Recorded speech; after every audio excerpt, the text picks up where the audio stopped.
안녕하십니까. 여기 보이는 이 내용은 PA, Physician Assistant. 한국에는 아직 이 제도가 본격적으로 도입이 안 된 걸로 알고 있습니다. 그래서 한국에서 오는 유학생들한테 제가 많이 권유하는 그런 직업 중에 하나인데, 의사를 도와주는 전문인이죠. 그렇다고 간호사는 아니고, 보통 이제 의사한테 가기 전에 기본적인 문진을 한다든가, 이런 걸 대신해 주는 사람입니다. 그래서 미국에서는 의사들의 인건비가 너무 비싸니까 이런 사람들이 할 일이 역할이 많죠. 그래서 또 대우도 좋은 편입니다. 보통 마스터, 석사 학위를 가진 사람들이 하는데, 여기 보면 이제 미디안 PA 샐러리가 나오는데 탑 10%에 속하는 사람은 13만 4천 불 평균, 그다음에 이제 중간은 10만 4천 불, 바람 10%, 아래쪽에 있는 10%는 8만 3천 불. 그러니까 바람하고 탑하고의 차이는, 이거 똑같이 라이센스를 가져야 됩니다. 똑같이 라이센스를 갖고, 거의 같은 일을 하는데 반해서, 이 차이가 지금 5만 불 이상 차이가 나는 거죠. 인컴에 있어서. 그럼 무엇이 이런 5만 불이라는 차이를 결정하느냐? 그래서 월급을 결정하는 요소, 여기에 대해서 오늘 알아보겠습니다. 여기 보면 지금 주급, 보통 주에 얼마를 받아가느냐 하는 주급과 그 학력과의 관계가 나오죠. 그래서 가장 중요한 자기의 소득을 결정하는 가장 중요한 요소는 바로 학력입니다. 가장 중요한 첫 번째 요소는 학력입니다. 여기 보면 재밌는 게, 이쪽은 지금 파란 라인은 실업률입니다. 학력이 올라갈수록 실업률이 거의 없죠. 보통 사회 구조가 잘못된 사회에서는 많이 배울수록 직업 구하기가 힘듭니다. 그런 나라도 가끔 있습니다.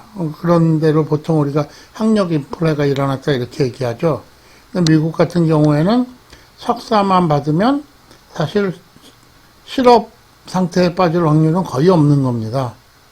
그래서 프로페셔널 디그리라는 거는 의사나 변호사 같은 그런 직업을 얘기하는 거죠. 특별한 석사 과정보다 약간 더 높기도 하고 이런 얘기입니다. 그다음에 닥터럴 디그리는 박사고, 그다음에 어소시에이트 디그리라는 거는 2년제 대학을 보통 나온 걸 얘기합니다. 그다음에 하이스쿨 디플로마 고졸 이렇게 되는데, 고졸하고 석사하고 보면 거의 2배의 실업률이 되는 거죠. 2.0%와 3.7%. 물론 당연히 소득은 학력이 올라갈수록 높아지죠. 그래가지고 석사급 정도 되는 사람하고 하이스쿨 디플로마는 거의 이것도 마찬가지로 배가 되죠. 그래가지고 이런 내용, 첫 번째는 그래서 우리가 학력이 가장 중요하다. 물론 학력에 맞는 직업이 또 되겠죠. 미국은 학력이라는 게 자기가 능력 되는 만큼 하다 보니까 그렇게 큰 어려움은 없습니다. 대학을 가고 싶은 사람은 다 가는 거니까요. 그래서 통계를 살펴보면 라이프타임 어닝, 평생 버는 돈, 여기서 하이스쿨 그레이드에서는 조금씩 조사마다 차이는 있습니다. 58만 불로 나와 있죠. 평생 58만 불 번다. 그렇죠? 그 다음에 이제 대학 졸업자는 평생 버는 돈이 80만 불부터 200만 불 사이. 80만 불하고 200만 불은 사실 엄청나게 큰 차이가 나는 돈이죠. 그 차이를 만드는 요소는 뭐냐? 전공입니다. 그래서, 연봉을 결정하는, 월급을 결정하는 두 번째 요소. 대학을 공부했다 그러면 대학에서의 전공입니다. 근데 재밌는 게 미국은 여기 보면 윗대가리는 전부 엔지니어링이죠. 케미컬 엔지니어가 항상 제일 높고, 그 중에서도 페트롤리움 엔지니어, 석유공학자가 제일 돈을 많이 벌게 되어 있습니다. 그래서 2 밀리언을 넘는 직업은 다 엔지니어에 속하죠. 그 다음에 미국은 전자공학과라는 것 대신에 일렉트리컬 엔지니어는 전기과에서 모든 걸 합니다. 그 다음에 컴퓨터 사이언스, 그게 끝나면 이제 financing, accounting, 그 financing은 그 소위 말하는 경영학 계통이죠. 그 다음에 accounting은 회계학이고, nursing, 간호학, 그 다음에 마케팅, 이것들은 뭐 마찬가지로 경영학 쪽에서 하는 거, 비즈니스 매니지먼트, 경영학 쪽에서 하는 거. 그래서 여기 보면 엔지니어 아니면 그 nurse, 그 의학 계통, 아니면 그 경영학 계통. 물론 경영학은 경쟁이 그만큼 세기도 합니다. 그래서 미국의 평균적인 그 대졸자들이 라이프타임 어닝, 평생 한 120만 불 정도를 벌어들인다고 되어 있습니다. 지금은. 물론 이제 시간이 가면서 조금씩 올라가겠죠. 그런가 하면 평균 이하의 그런 돈을 버는 직업들 가운데는 크리미널 저스티스, 경찰관을 얘기하는 겁니다. 바이올라지, 뭐 그래도 여기까지만 해도 평균급이니까 그렇게 나쁘지는 않습니다. 쭉 밑으로 내려가 보면 English language, 뭐 영어 전문학, 미국에 뭐 거기도 영어 하죠. 그 다음에 psychology, 심리학, 이런 것들은 뭐 art and music, education. 이제 교육학 선생님들은 돈을 많이 못 버는 직업에 속합니다. education, 음악, 미술, 뭐 이쪽은 많이 못 벌고 associate degree, 2년제 대학을 졸업한 거죠. 2년제 대학에서도 의료계통, 무슨 메디컬 tech이라든가 뭐 이런 거, 아니면 컴퓨터 tech이라든가 이런 거 하면 웬만한 그 4년제 대학 나온 사람보다 돈을 더 버는 경우가 많습니다. 그래서 4년제 대학 중에 최악은 누구냐? 드라마 앤 티어러, 그 연극영화과, 엘리멘터리 에듀케이션, 초등학교 교사, 소셜 워크, 그 사회복지학과 이런 거 얘기하는 거죠. 파인 아트, 그 예술, 미술 분야죠. 미술은 뭐 직업을 찾는 것 자체가 어렵습니다. 보통 프리랜서 이렇게 얘기하는데 정식으로 풀타임 잡을 찾는 학생은 졸업생의 뭐 5%에서 10% 사이라고 보통 얘기를 하죠. 그 다음에 theology and religious vocation, 목사님 되는 그런 신학과, family and consumer science, 이런 거는 이제 그 뭐 가정학과 이런 거에 해당되겠죠. early childhood education, 이건 최악 중에 하나죠. 유치원 교사. 그 밑에는 이제 그 some college, no degree, 그 뭐 조금 학교 다니다 때려친 사람들 혹은 고등학교 졸업자 뭐 이렇게 되어 있습니다. 고졸자 같은 경우에는 라이프타임 일을 해도 100만 불을 못 벌죠. 아까 그 통계가 있었죠. 그래서 대학을 나온다고 치고 그 대학에서의 그 전공이 뭐냐 여기에 따라서 소득이 많이 틀려지는 거죠. 물론 지금 여기 나와 있는 것들은 4년제 대학을 졸업했을 때 얘기입니다. 4년제가 아니라 그거보다 더 높은 그 교육을 받았다 그런 얘기가 틀려지겠죠. 그래서 석사 학위를 받았다 이렇게 계산을 해보면 마스터스 디그리 가장 높은 분야는 파이낸스입니다. 파이낸스는 뭐냐 도대체. 우리가 흔히 알고 있는 MBA 프로그램이라는 거 있죠. 그쪽에서 졸업을 한 학생들이죠. 단 여기는 한 가지 캐치가 있습니다.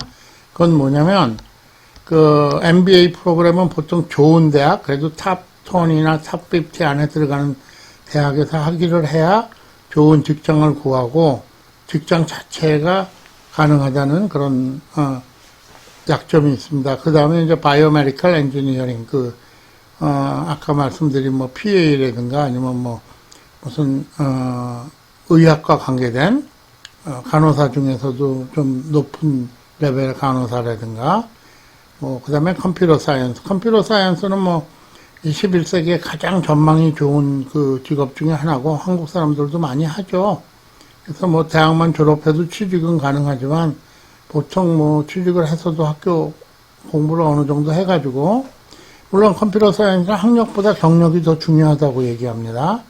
그런데 보시면 나오지만 뮤직은 컴퓨터 사이언스 절반밖에 안 되죠.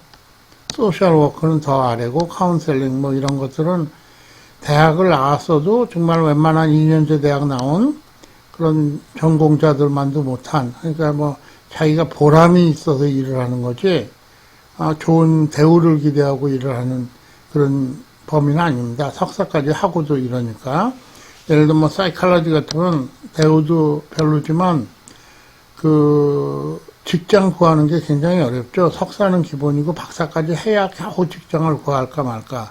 심리학이요. 그래서 또 하더라도 사이칼러지스트가 돼도 또 사이키애트리스트, 이 사람들은 그 정신과 의사죠. 이 사람들한테 또 좀 영역이 겹치면서 약간은 또 밀립니다. 그러다 보니까 그렇게 직업적으로는 그렇게 좋은 직업은 아닙니다. 근데 학생들은 굉장히 그 분야를 좋아하죠, 사이칼러지. 그래서 이런 것이 지금 현재 석사학위자에게 벌어지는 일들입니다. 그런 거 하면은 학력에 상관없이 그냥 소득으로 따진다 그러면 뭐 1등은 무조건 의사죠. 뭐 거의 20만 불 정도 버는 그런 직업으로 돼 있고, 물론 여기서도 무슨 서전이라든가 외과 의사라든가 이런 사람들은 뭐 50만 불도 벌 수가 있고, 2등이 이제 파마시 매니저, 그 약국의 매니저에 해당되죠. 이 사람들이 돈 잘 버는 직업이고, 3등이 덴티스트. 물론 이건 또 다른 요인들이 있으니까 꼭 맞지는 않습니다. 그렇지만 이게 미디안 베이스 샐러리, 다시 말해서 기본급이죠. 여기서 이제 2를 더하면 월급이 더 나오죠. 근데 어떤 직업은 그 시간당 인건비가 훨씬 높고, 파마시스트 같은 경우에는 시간당 보통 75불 정도 받는 걸로 알고 있습니다. 덴티스트는 뭐 200불까지 받기도 하니까 그런 걸 다 포함하면 이 내용이 바뀔 수도 있겠죠. 그렇지만 탑에 있는 사람들은 탑이죠. 그 다음에 이제 4등이 파마시스트, 그 약사, 그 다음에 이제 내려가면 경영자, 엔지니어, 소프트웨어 엔지니어, 그 다음에 8등의 PA, 아까 처음에 시작할 때 보여드렸던 피지션 어시스턴트, 그 다음에 코퍼레이트 컨트롤러, 뭐 널스 프랙티셔너, 널스 프랙티셔너는 그냥 일반 널스와는 좀 다른, 보통 석사까지 한 그런 특별한 자기 전공이 있는 널스입니다. 물론 널스는 실질적으로 받는 인건비는 이거보다 훨씬 높습니다. 그럼 오버타임이 있으니까요. 그 다음에 솔루션 아키텍, 이거는 컴퓨터입니다. 데이터 아키텍 이런 건 다 컴퓨터입니다. 그리고 뭐 UX 매니저 이런 것도, 클라우드 엔지니어 이런 것도 다 컴퓨터 계통이고, 그래서 이제 이런 전체적으로 학력에 상관없이 학력이 높든 낮든 이런 직종에 있는 사람들이 보통 연봉 한 10만 불 정도 받는다. 그래서 세 번째 요소로는 지역성입니다. 미국은 지역성이 강하죠. 여기 이제 나와 있는 거는 그 교사들, 그 세컨더리 스쿨, 중고등학교 교사들의 월급인데, 대부분 나라가 뭐, 그 국가에서 교육을 운영하기 때문에 같은 월급을 받죠. 그 경력에 따라서는 뭐 달라지겠지만, 지역별로는 큰 차이가 없는 걸로 알고 있는데, 한국도 그렇고, 미국은 아닙니다. 자기 지역에서 세금을 걷어서, 지역 학교를 운영하고, 또 다른 민간 분야도 마찬가지입니다. 사람을 구하기 얼마나 힘드냐, 뭐 이런 거에 따라서 지역별로 편차가 큽니다. 그래서 지금 보면 제일 싼 데가 여기죠. 동북부, 그 다음에 웨스트 버지니아, 미국에서 가난한 주들, 그 다음에 버만트, 뭐 이런 데는 싼 데에 속하고, 색깔이 짙은데, 캘리포니아, 혹은 이 동부 지역, 이쪽은 월급이 많죠. 그래서 최고 연봉을 비교하면, 이 싸게 막히는 이런 주들하고, 잘 주는, 월급을 잘 주는 이 짙은 초록색의 주들하고, 보통 한 20년 이상 경력 교사의 월급을 보면 배 이상 차이가 납니다.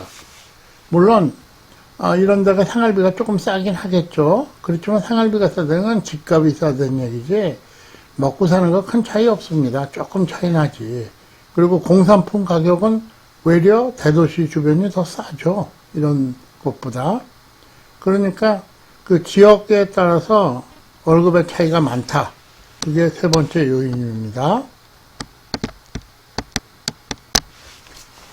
지역성이 강하다 보니까 그 지역마다 대접을 받는 그런 직업이 따로 있죠. 그래서 여기 보면 각 주별로 미국에 색깔이 쭉 나와 있는데, 뭐 제일 많은 건 CEO, 회사 사장들인데, 꼭 그렇지 않고도 어떤 파일럿이다, 에어라인 파일럿이다 그러면 몇 개 주에서 참 대접을 잘 받는다, 이런 것들이 있죠. 여기는 물론 누가 뭐라 그래도 돈을 제일 잘 버는 닥터는 뺀 거죠. 그리고 여기 보면 아까 말씀드린 널스 아네스티스트는 마취과 전문 간호사를 얘기합니다.